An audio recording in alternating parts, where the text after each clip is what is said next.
In today's math lesson, we're going to complete a function table from a graph. So as we get started, we need to remember that on both tables and graphs, we have x values and y values. X values on a table may be listed as an input, an independent variable, or the domain.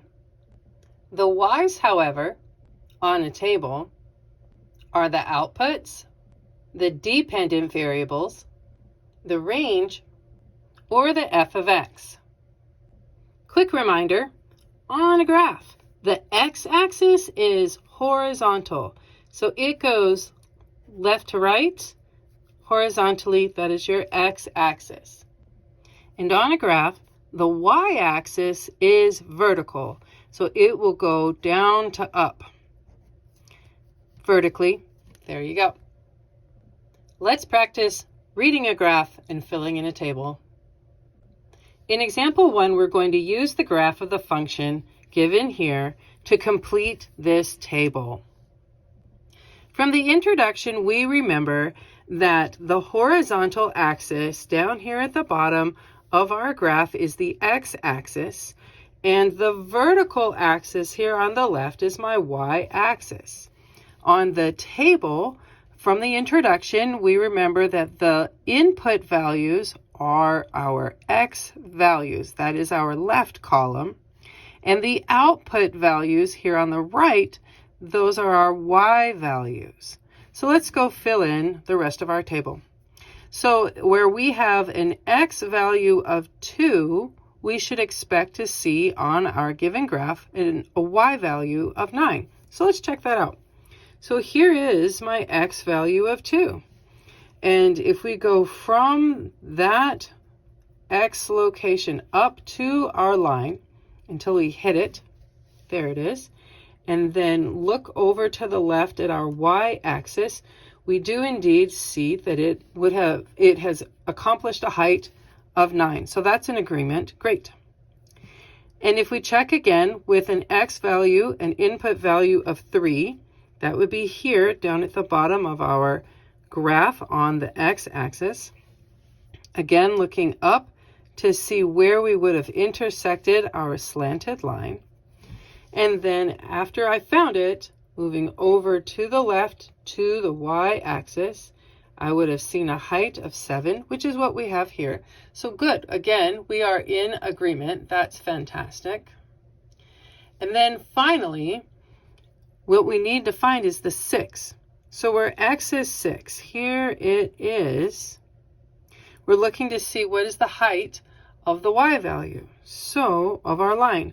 So if I go up to where I bump into the line, found it there, and then I look left to my y-axis, there it is. I have only gone up 1 unit, so where x is 6, y is 1. Where the input is 6, the output is 1. And there you go. In example 2, we're going to use this graph of the given function to complete our table. From the introduction, we remember that the x-axis is the horizontal axis at the bottom of my graph, and the y-axis is the vertical axis here on the left. We also remember from the introduction that our list of input values, those are all x values, and output values are all y values. So let's go make sure that our graph is in agreement with what our table has thus far. With an x value of 1, we're looking for a corresponding y value of 6. So here along my x-axis, we come to the value of 1, and then we're going to go up as far as we can until we hit our line. And then as we go over to the left to find our y-axis, we do indeed see that we've reached a height of 6. So we're in agreement there. Great. And then now let's look for x is 4. Here it is. And again, we come up to our slanted line, look left to our y-axis, and we see that it reached a height of 5. So again, our table is in agreement. Great. So let's go fill in our box of what we need. When x is 10, here is 10, we come up to find our slanted line, found it, look all the way left, and I see that we have achieved a height of 3. So where my x value, my input value is 10, we see that our y value, our output value, is 3. And there you go. In example 3, we're going to use the given graph of this function to complete our table. Remembering from the introduction that our horizontal axis at the bottom of the graph is our x-axis, with our vertical axis here on the left is our y-axis. We also remember from our introduction that the input is another way of stating the x values. So the left side of your column is always the x values, that's the input. Thusly, the right side of your table, your right column, the output, those are going to be your y values. So the purpose of looking at the rows of the table that are already complete is to help you verify that you know correctly where to look, how to read coordinate points on a graph. So let's do that. We know, sure, I need to find what's happening when I have an x value of 2, but let's make sure that we remember where to look on our graph and that we don't accidentally switch which axis is which. We need to know the x is the bottom horizontal while the y is the left vertical. So 4 and 3. So with an x value of 4, there that is, we go up to our curve, turn left over towards the y-axis, and yes, that does hit at a height of 3. That's in agreement. So we know that we are reading our graph correctly. If I had looked here at this 4 and come over to my graph, I would not have found the 3 corresponding to my table. That should have told you that something was up. We had a mistake. So here on our second row, we're looking for an x value of 3. There it is. And as we read our graph, going up to where it bumps into the curve, and then extending over to the left, we see, yes, that does make a height of 5. Super. So we know that we are reading the graph correctly. Let's go fill in the blank that is being requested. So with an x value of 2, and that is here, let's go up to where we bump into our curve. There it is. And we see that that has reached a height of 8. So where my input, my x value is 2, we see that our output, our y value is 8. And there you go. In example 4, we're going to use the graph of the given function to complete our table. From the introduction, we know that the bottom horizontal axis is the x-axis, and the vertical axis on the left, that is our y-axis. We remember from the introduction that the input, this column on the left of our table, those are the x values, while the output, the column on the right of our table, that is the y values. Let's check the completed rows of our table to make sure that we are reading our graph correctly.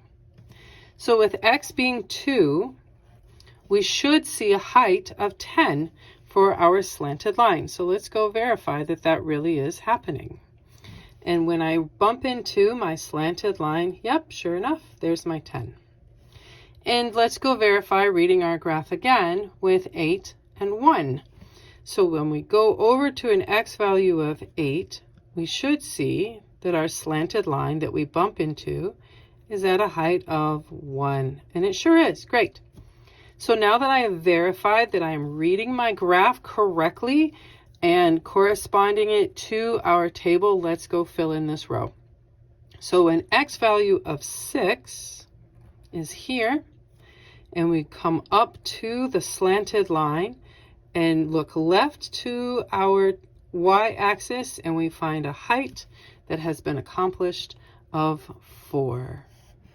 And there you go. On our fifth and final example, we are going to use the graph of f of x to complete the table. So our vocabulary has been changed a little bit here in this particular example, and that's just fine because we saw in the introduction that while the x values are always on the left side of a table, f of x, that's how it is pronounced, that's how it is to be spoken, that's how it is to be thought, is f of x. This is another way to say y values. So we are looking for y values on this graph. And we remember from the introduction that my x-axis is this horizontal axis. And it is not at the bottom of this particular graph, and that's just fine. It's here towards the center. And it is darkened, boldened, so it's easy to find. And our y-axis is vertical, still vertical, but it's not all the way on the left. It's just here towards the center. And again, it is boldened so you can see it pretty easily. So let's go find what we're needing for this particular example. So to make sure that we're reading our graph correctly, where x is 2, we should find a height, a y value of -7. So let's go verify that. So here on my x-axis, I found the 2, and we're looking for where is the curve. So the curve is below the x-axis, and you go all the way down until you bump into it. Ta-da, we found it.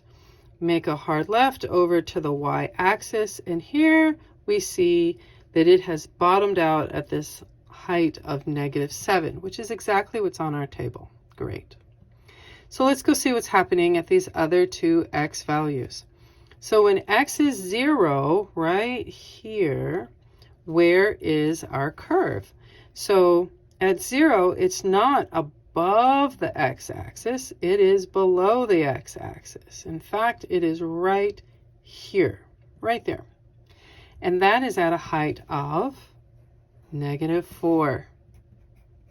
Great. Let's do it again with an x value of 3. So 0, 2, here is an x value of 3.